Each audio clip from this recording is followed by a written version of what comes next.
Hello friends, how are you. चलिए आज की क्लास में हम इन्वर्जन समझते हैं। ये इन्वर्जन क्या होता है। इन्वर्जन ग्रामर का एक ऐसा टर्म है जिसमें आप सेंटेंस के स्ट्रक्चर को बदल देते हो। सेंटेंस के स्ट्रक्चर तो जानते हैं ना आप।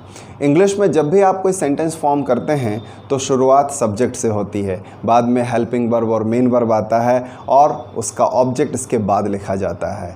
ये एक सेंटेंस का नॉर्मल नेचुरल तरीका होता है वाक्य बनाने का। लेकिन इन्वर्जन एक ऐसा टर्म है, एक ऐसा ग्रामेटिकल फैक्ट है जिसमें हम इस क्रम को चेंज कर देते हैं और इसी बदलाव को आप इन्वर्जन कहते हैं। आइए देखते हैं। When we put the verb before the subject, that is called inversion। जब हम वर्ब को सब्जेक्ट से पहले रखते हैं तो वो इन्वर्जन कहलाता है। अब इसकी ज़रूरत क्या है, हम क्यों करें सेंटेंस को इन्वर्ट, क्यों उसके क्रम को चेंज कर दें। इसके एक नहीं, दो नहीं, बल्कि तीन कारण हैं। पहला कारण होता है सेंटेंस को एम्फेसाइज करना। एम्फेसाइज का मतलब होता है ज़ोर देना। किसी भी बात को आप एक अलग अंदाज में, एक अलग ज़ोर देकर बोलना चाहते हैं, एम्फेटिक बनाना चाहते हैं, तो उसके कई तरीके हैं और एक तरीका उसका है उसे इन्वर्ट कर देना, इन्वर्जन का प्रयोग करना। दूसरा होता है बात को ड्रामेटिक बनाना। अगर आप किसी भी बात को थोड़ा नाटकीय बनाना चाहते हैं, ड्रामेटिक बनाना चाहते हैं, तो कुछ ऐसी सिचुएशन होंगी जहां पर आप सेंटेंस को इन्वर्ट कर देंगे और उसे ड्रामेटिक बना देंगे। तीसरा जो तरीका होता है वो फॉर्मेलिटी होती है। मतलब ग्रामर के कुछ ऐसी सिचुएशंस हैं, कुछ ऐसे रूल्स हैं जहां पर आप पहले वर्ब का प्रयोग करते हैं, बाद में सब्जेक्ट का इस्तेमाल करते हैं। तो इन तीन अलग अलग कारणों से सेंटेंस को हमें इन्वर्ट करना होता है, उसके क्रम को चेंज करना होता है। आइए समझते हैं इन्वर्जन किस किस तरह से किया जा सकता है। इसके भी दो तरीके होते हैं। एक कहलाता है कंप्लीट इन्वर्जन और दूसरा कहलाता है पार्शियल इन्वर्जन। देखिए, कंप्लीट इन्वर्जन जैसे कि शब्द से ही पता चल रहा है, अगर किसी सेंटेंस को पूरी तरह से इन्वर्ट कर दिया गया है, कंप्लीटली इन्वर्ट कर दिया गया है, तो वो कंप्लीट इन्वर्जन कहलाता है, जिसमें आप वाक्य में प्रयुक्त होने वाली वर्ब को पहले यूज़ करते हैं। इन वर्ब्स में हेल्पिंग वर्ब भी हो सकती है और मेन वर्ब भी हो सकती है। हेल्पिंग वर्ब और मेन वर्ब दोनों ही वर्ब्स आपके सब्जेक्ट से पहले इस्तेमाल की जाएं तो वो कंप्लीट इन्वर्जन कहलाता है। Let's see this example, here comes the boss. अब बात को आप थोड़ा ड्रामेटिक बनाते हुए कह रहे हैं, लो जी बॉस आते हैं, हियर कम्स द बॉस। तो आप बॉस जो कि सब्जेक्ट है सबसे लास्ट में लिख रहे हैं और सबसे शुरू में आप हियर एक एडवर्ब का प्रयोग कर रहे हैं। आप यहाँ पर ये भी समझिए कि जो इन्वर्जन होता है वो एडवर्ब या एडवर्ब फ्रेज से आमतौर पर स्टार्ट होते हैं, हालांकि उसके एक्सेप्शन भी हमें मिलेंगे। Let's see the next example, away went Rahul. अगर आप सीधे सीधे ये कहें कि राहुल तो चला गया तो आपका सेंटेंस होगा राहुल वेंट अवे। लेकिन हम पढ़ रहे हैं एक कंप्लीट इन्वर्जन जिसमें आप अवे वेंट राहुल शब्द का प्रयोग कर रहे हैं। अब इन दोनों एग्जाम्पल में हमें हेल्पिंग वर्ब नज़र नहीं आ रही है। क्यों नज़र नहीं आ रही है? क्योंकि प्रेजेंट इंडेफिनिट या पास्ट इंडेफिनिट में हेल्पिंग वर्ब होती ही नहीं है। तो चलिए एक उदाहरण लेते हैं जिसमें हेल्पिंग वर्ब भी मौजूद हो। See the example, just outside my house was waiting my friend.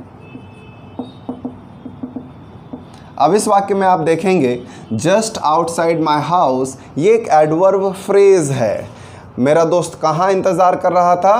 The place is just outside my house. ये पूरा एडवर्ब फ्रेज है। आपके वाक्य की वर्ब है वॉज वेटिंग माई फ्रेंड। अगर इस सेंटेंस को सीधे सीधे आप कहते तो ये होता my friend was waiting just outside my house, but it is an example of complete inversion, इसलिए आप इस सेंटेंस की रचना को देख पा रहे हैं। आइए समझते हैं ये पार्शियल इन्वर्जन क्या होता है। पार्शियल की बात करें तो पार्शियल का मतलब ही होता है आंशिक, यानी कि पार्ट, एक हिस्सा ही अगर इन्वर्ट किया जाए तो वो पार्शियल इन्वर्जन कहा जाएगा।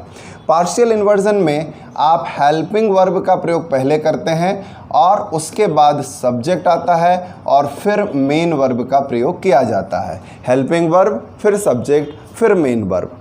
आमतौर पर तो इस तरह से क्वेश्चन बनाए जाते हैं, प्रश्न बनाए जाते हैं, लेकिन आज हम बात प्रश्नों की नहीं कर रहे हैं बल्कि इन्वर्जन की कर रहे हैं। Let's see the examples. Hardly had I left the house when it started raining. मैं बमुश्किल घर से निकला ही था कि बारिश होना शुरू हो गई। हार्डली यहाँ पर एडवर्ब है और हैड हेल्पिंग वर्ब है जो सब्जेक्ट आई से पहले यूज़ हुआ है। हालांकि मेन वर्ब का प्रयोग हमने जो कि लेफ्ट है सब्जेक्ट के बाद ही किया है। Let's see one more example.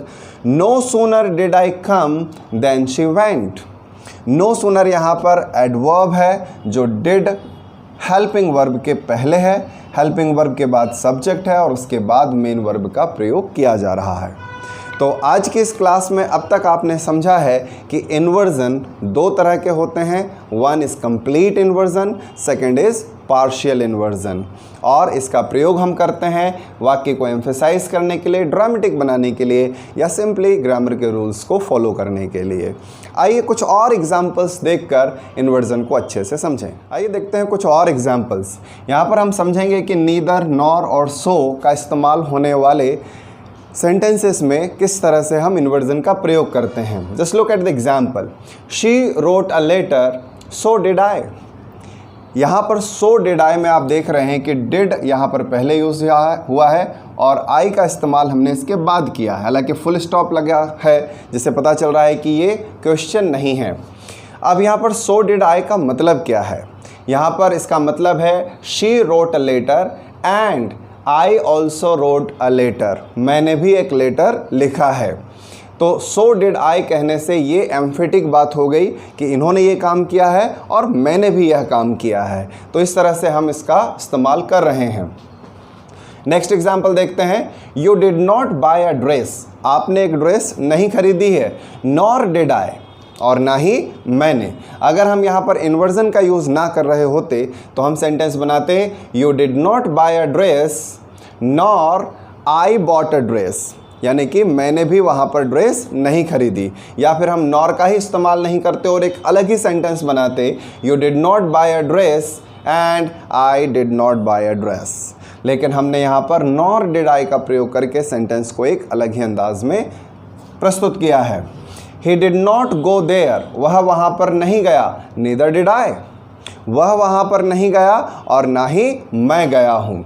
तो इस तरह से आप देख रहे हैं कि नीदर, नॉर और सो का प्रयोग जिन वाक्यों में हो रहा है वहाँ पर हम इन्वर्जन का प्रयोग कर रहे हैं। इन्वर्जन का प्रयोग हम नरेशन में भी करते हैं। नरेशन में कब करते हैं?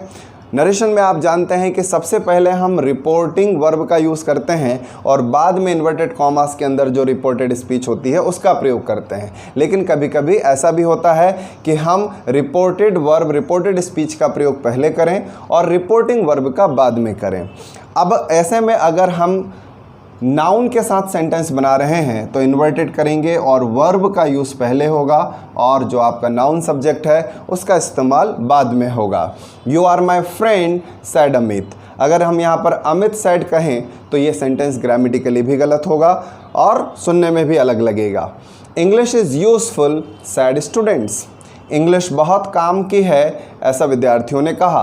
तो स्टूडेंट सैड अगर कहना है तो ये हिस्सा आपको आगे लिखना चाहिए, लेकिन अगर इसे पीछे लिखा गया है तो सैड स्टूडेंट से अपनी बात हम कह पाएंगे। तो लर्नर्स, आज की क्लास में आपने इन्वर्जन के कुछ एग्जाम्पल्स देखे और ये समझा है कि इन्वर्जन क्या होता है। अगर आप और भी एग्जाम्पल्स चाहते हैं तो I will make a next video. Comment करके बताइएगा कि क्या आप इन्वर्जन के और भी डिटेल प्रयोग जानना चाहते हैं। आज की क्लास में इतना ही, मिलते हैं नेक्स्ट क्लास में। Bye bye.